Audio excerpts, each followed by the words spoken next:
হাসিগুলো সবার জন্য হতে পারে, কিন্তু চোখের জল কেউ একজন বিশেষ মানুষের জন্যই পড়ে, এটাই বাস্তবতা। অপরাধ না করেও যখন অপরাধী হয়ে যাবে, তখন চুপ করে থাকাটাই সবচেয়ে ভালো। চিৎকার করে কখনো নির্দোষ প্রমাণ করা যায় না। খুব ইচ্ছে করে কারো সাথে মনে জমানো কথাগুলো শেয়ার করি, কিন্তু শোনার মতো কেউ নেই। জীবনে একটি মানুষ দুইবার বদলে যায়। এক, যখন তার স্বপ্নগুলো পূরণ হয়। দুই, যখন তার স্বপ্নগুলো ভেঙে যায়। জানি না কতটা ভালোবাসি, তবে প্রতিটা মুহূর্তে তোমায় অনেক অনেক মিস করি। কাউকে ঘৃণা করার মতো সময় আমার নেই। হয় প্রচণ্ডভাবে ভালোবাসবো, না হলে একদম চুপচাপ হয়ে যাব। প্রকৃত ভালোবাসা তো সেটাই, যাদের রাগ করলেও দেরি হয় না, আবার রাগ ভাঙতেও দেরি হয় না। বাস্তবতা হলো ধনী টাকা খোঁজে, গরিব খোঁজে খাদ্য, আর মধ্যবিত্ত খোঁজে একটু সম্মান। তাকে বেশি মনে পড়ে যে সারাদিনে একবারও আমার খোঁজ নেয় না। কে রাখে কার খোঁজ? নতুন পেলে সবাই নিখোঁজ।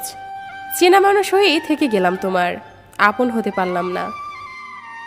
তুমি আজ কোথায় আছো জানি না, শূন্য হৃদয় নিয়ে আজও আছি তোমার পথে।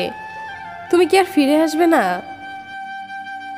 সে যে অভিনয় করে চলে গেলে আর ফিরে এলে না।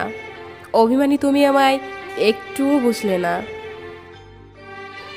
আমার ভালোবাসাটা কখনো বোঝার চেষ্টা করলে না।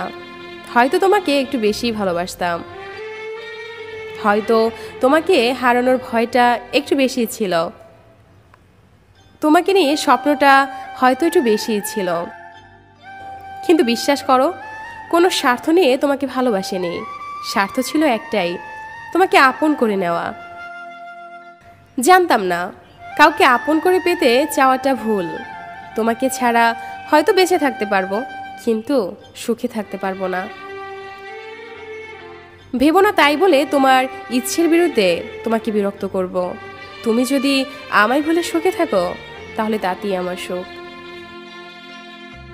জীবনে কোনো এক প্রান্তে যদি কখনো হোঁচট খাও, আমি তোমার হাত ধরে রাখবো, ভয় পেও না। কোনো সম্পর্কের দাবি নিয়ে তোমার সামনে দাঁড়াবো না। শুধু একজন খারাপ মানুষ হিসেবে সারা জীবন তোমার চলার পথে ছায়া হয়ে থাকব। জানো, আমি এখনো তোমায় নিয়ে কবিতা লিখি, তোমার ভাবনায় এখনো ডুবি। হয়তো সেদিন আর তোমায় নিয়ে কোনো কবিতা লিখতে পারবো না। সেদিন আমার হৃদয়ের কষ্টগুলো কাছে আমি পরাজিত হব। যদি ভুল করে ভুলে যাওয়া যেত, তবে তোমায় ভুলে যেতাম। যদি ইচ্ছের জোরে ঘৃণা করা যেত, তবে তোমায় ঘৃণা করতাম। যদি কান্নার জলে আমার সকল কষ্ট মুছে যেত, তবে দু চোখের জলে সাগর সৃষ্টি করতাম। কিন্তু তেমনটা তো আর হয় না। কোনো এক কাকডাকা ভোরে এসে দেখে যেও আমি কতটা সুখে আছি। সেদিন হয়তো তুমি বুঝতে পারবে আমি তোমাকে কতটা ভালোবাসি।